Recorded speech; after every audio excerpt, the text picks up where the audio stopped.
Many years ago, I started off poor. I started off broke. I started off pretty stupid. And over the years, I began to study the subject of success. And I had one simple idea that came upon me in my late teens, and I think it was the most important idea that I've ever had. And it was simply this, that if you study successful people and you do what they do, you'll be more successful. And if you study unsuccessful people and you avoid doing what they do, then you will not be a failure. And what I want to talk to you about tonight is some of the principles that I've discovered in over 20 years of research.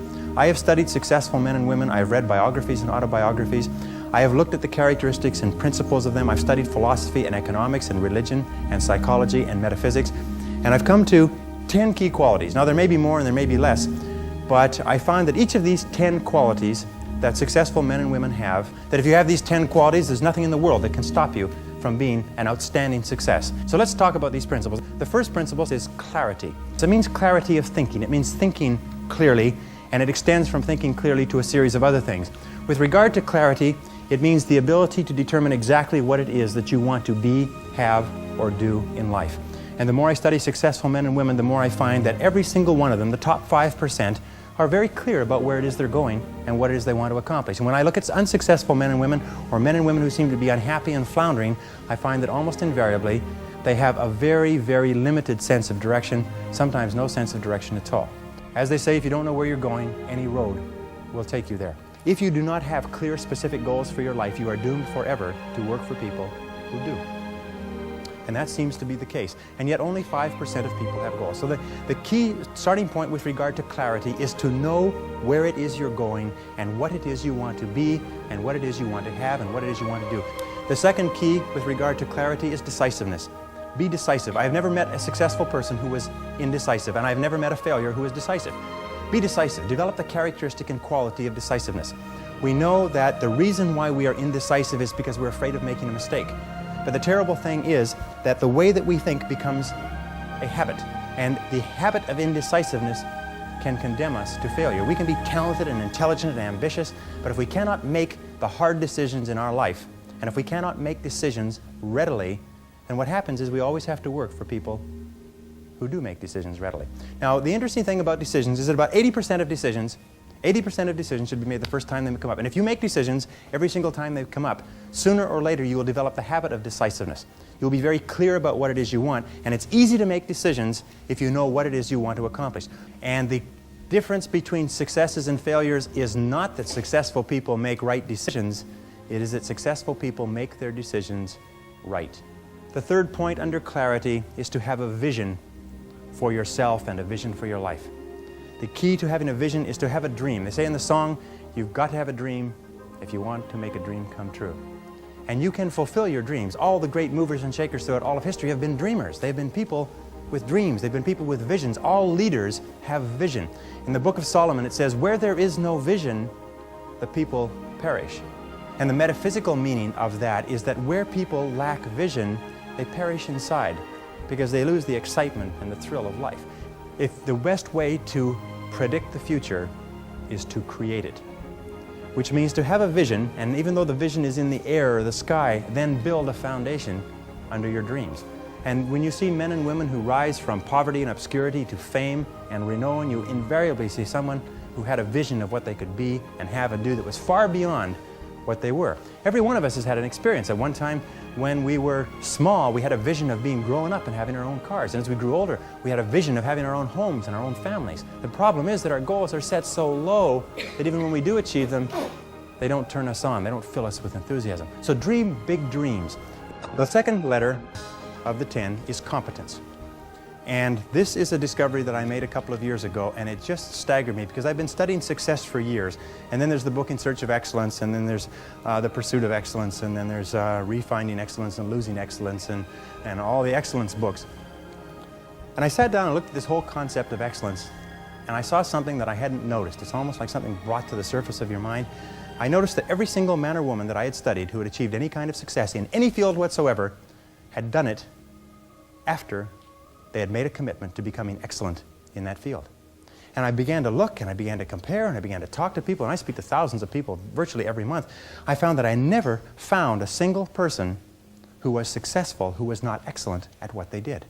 That competence, The commitment to becoming excellent in your chosen field is an indispensable prerequisite for success, that if you are not good at what you do, you haven't got a chance in our competitive society unless you win the lottery. And only the top 5 or 10% are excellent. You must commit yourself to excellence. You must commit yourself to becoming the best. And the wonderful thing is that excellence is a journey. It's not a destination. You never get there. Complacency and satisfaction are the key enemies of excellence. But once you commit yourself to becoming excellent, the whole world opens up for you. A very important point of excellence is this means simply this: do your best every time out and always strive to do it better. Excellence yields opportunities, because when you become good, you open up. It's almost like the Red Sea of opportunity opens up in front of you. When you become excellent, you come to the attention of people, and people try to get you, and they give you more responsibilities and more opportunities. You see, when we do something well, it gives us a feeling of self-esteem and pride. We feel like a winner. But if we do things in an average way, it doesn't give us anything. That's why the companies that have committed to excellence are not hundreds of percent better in any given area. What they are is they are 1 or 2% better in 100 different areas. That's the key. You see, you don't have to be a quantum leap different from somebody else. You just have to be a little tiny bit different in the critical areas that make a difference. And you can achieve that simply by making it a goal, setting it as a goal, and working on it. You can become anything that you want to become. The harder you work, the better you get. The average self-made millionaire in America works 12 to 13 hours a day, works about 60 to 65 hours a week.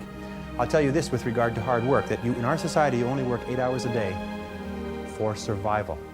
Everything over 8 hours is for success. And if you're only working 8 hours a day, you're in trouble.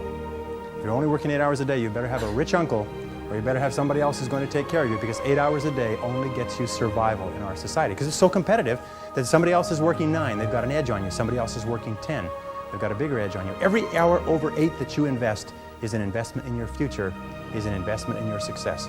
And if you put in the hours over 8, whether it's studying or reading or working, if you put in the hours, it will pay off, and it will pay off in spades. It's like throwing seed in the ground. When you throw a seed in the ground, the plant that comes up is not just one seed, it's hundreds of seeds. There's a crop that you put in, but you must put the seed in the ground first. The next letter, C, stands for concentration. Concentration. I think that the ability to focus and concentration are the two keys to success in life. You see, in life, there's never enough time to do everything, but there's always enough time to do the important things. Instead of doing what is fun and easy, which is what most people do, you know what they do? They make a list of everything they have to do, and then they start at the bottom of the list and they work on the irrelevant things. At the end of the day, they haven't got anything done. Successful people, peak performers, concentrate on the top items. And remember, anything other than working on the top items on your list is a waste of your time. And time management is not just time management is life management. You can do anything you want with your life if you'll manage your time properly. We all have the same 24 hours a day, and the ability to concentrate, to discipline yourself, to use willpower and perseverance, to concentrate on one thing at a time is a quality of all success. Nothing great has ever been accomplished without the ability to concentrate single-mindedly on one thing at a time. Develop a sense of urgency. A sense of urgency is a quality that is possessed by only 2% of the population. 2% of the population do things fast. 2% of the population have a bias for action. In Tom Peters' wonderful book, In Search of Excellence, he says that all the excellent companies have a bias for action. And all of the companies that do not classify or do not come into the excellence category do things when they get around to it. You call them up and you have a problem or a complaint. You hear from them 3 or 4 weeks later. But the excellent companies, you call up with a problem or complaint, bang, there's somebody back to you in 2 minutes. So develop a sense of urgency. Get the reputation as the person who does things fast. Develop a reputation for speed and dependability, and your future will just open up in front of you. And if you'll develop that habit of working fast, that sense of urgency, act now, do it now, do it now, do it now. In selling especially. Somebody calls you up and has a question, get back to them now. Somebody has a problem, get back to them now. Somebody needs something, move on it quickly. If you have to forego coffee breaks or lunch or something else, move fast. If you develop that reputation for speed, it will be worth a fortune to you. The next C is common sense. You can train your mind to have common sense. You can train your mind to think things through before acting. In my experience, action without thinking is the cause of every failure. Action without thinking is the cause of every failure. And common sense comes from taking the time to think things through before you act. Listen to your intuition. Your intuition is one of the best guides that you possibly have. Learn from your setbacks. This is one of the characteristics of high-performing men and women, is that every single time they have a problem or a difficulty, they sit back and they dissect it and they learn everything possible from it. They try to develop general principles. From each setback, they say, what is the valuable lesson I can learn? So you take a look at everything that has happened to you, take a look at the very most difficult experience that you're in right now, and ask yourself, what is the most valuable lesson I can learn from this experience? And believe me, if you look for the lesson, in the Bible it says, seek and ye shall find. It doesn't say seek and occasionally you might find something. It says seek and ye shall find. If you look for the valuable lesson or the seed of an equal or greater advantage or benefit in every difficulty, you will find it. Number 5, C, is creativity. Tap your creative potential. Accept the fact that every single human being is a genius, and all successful men and women are creative. They're creative in that they respond to their world differently. They ask questions. They're flexible. They're curious. You know what? The hallmark of creativity is curiosity. And I find that the smartest people of all, the ones that have the greatest education and the most experience, are the ones who ask the most questions. They ask questions almost as if they were children, but they never stop asking questions. They're very open and flexible, and they have the ability, once they learn a new piece of information, to drop what they're doing if the new information contradicts it and do something else. Do you know what most people do? Most people keep on doing what they're doing until they run into a wall. As they say, the more you do of what you're doing, the more you'll get of what you've got. Remember, 80% of everything that we are doing today in our general business will be different 5 years from now. 80% of the products that we use, the food that we eat, the cars we drive, the music we listen to, the movies we go to, even the streets we drive on, 80% of everything will be new in 5 years. That's how rapidly things are changing.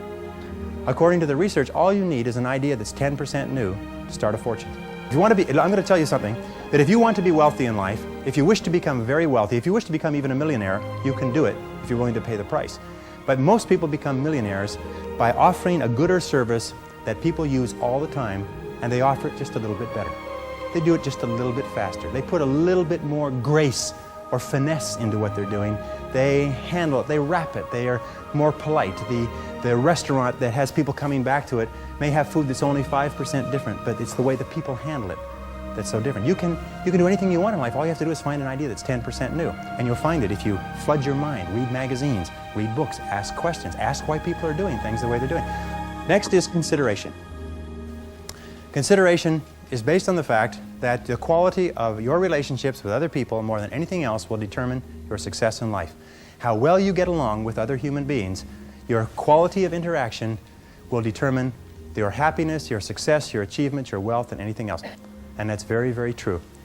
Develop the people skills that you need to be successful. Take courses in communications. Take courses in effective listening. Take courses in public speaking. You know, one of the most important parts of communicating and getting along well with others is the size of your vocabulary.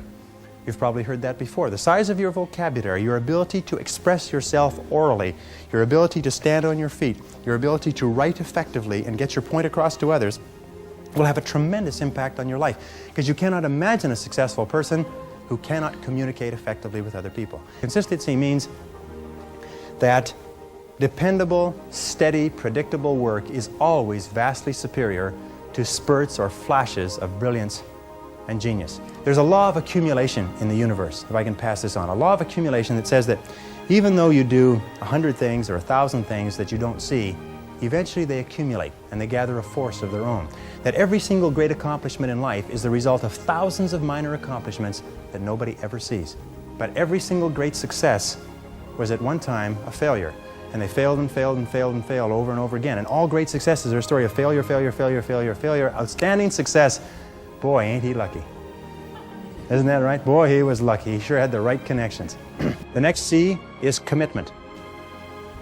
I have found that the ability or the willingness to make a complete commitment to a job, a commitment to a relationship, a commitment to a profession, to make a commitment is one of the hardest things that human beings do. And yet no success is possible without commitment. Who is it that Emerson said that every great achievement is the triumph of enthusiasm? That the ability to commit yourself enthusiastically, wholeheartedly, 100% to what you want to do is the starting point of all achievement? That if you cannot commit yourself wholeheartedly, it probably means that it's not right for you?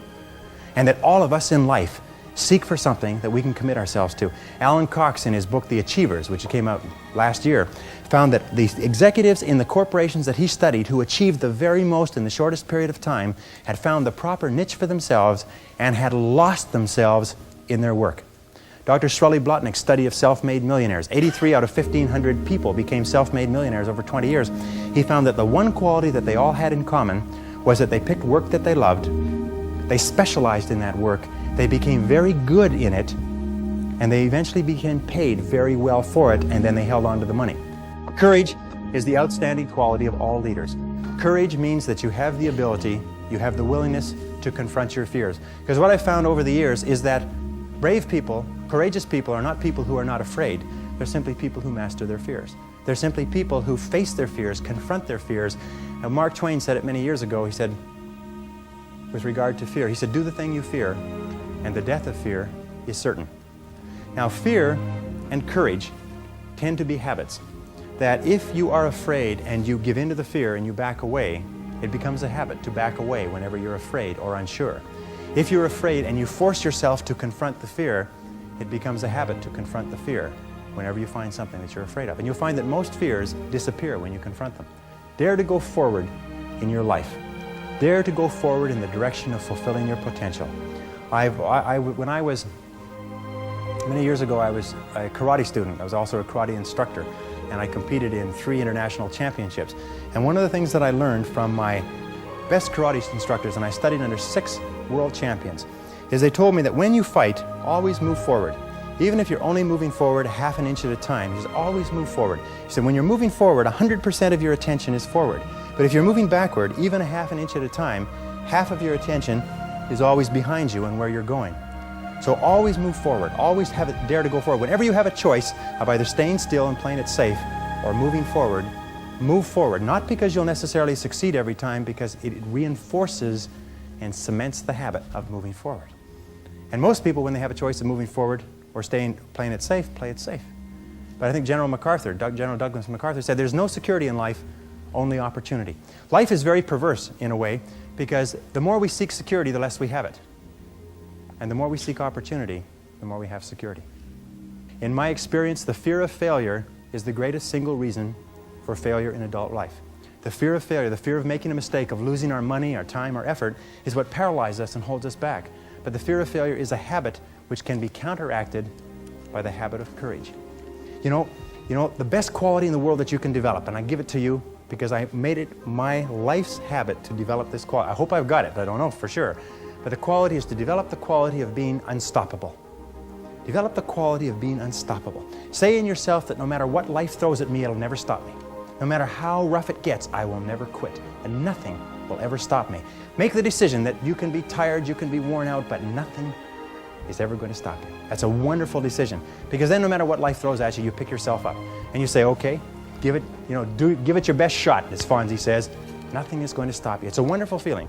It's a wonderful feeling. It's the basis of self-esteem. Well, the last C is confidence. And confidence comes as a result. You see, confidence comes as a result. You don't get confidence out of a bottle. You don't get confidence from a pill. You can't learn confidence in a motivational seminar. You only get confidence by doing certain things over and over again that build a solid foundation within your own mind that you can do whatever you need to do, that you have what it takes to be successful. Self-doubt is the great paralyzer of all activity. We all have self-doubt. And the way we overcome that self-doubt is by doing the things that we would normally back away from. As I say, continue to move forward. Self-confidence begets great achievement. You cannot imagine a successful person with lacking self-confidence. That the wonderful thing is this, and I learned this from a very great man who died recently, is that if you persist until you succeed at achieving a goal that is important to you, and you complete it like a degree in school, or you wrap up a sale, or you make a career successful, you plug into your subconscious mind a success pattern. And then the subconscious mind, running on the basis of inertia, attempts to adjust your words, actions, and feelings to duplicate that success pattern. And that's why they say nothing succeeds like success. That once you've been successful, you have a pattern set down which will enable you to apply that pattern to another part of your work to be successful in that. And the more you succeed, the more this pattern of success is reinforced. And you'll finally reach the point where it's impossible for you to fail if you succeed enough times. Because you will have within you a self-adjusting mechanism that will guarantee your success.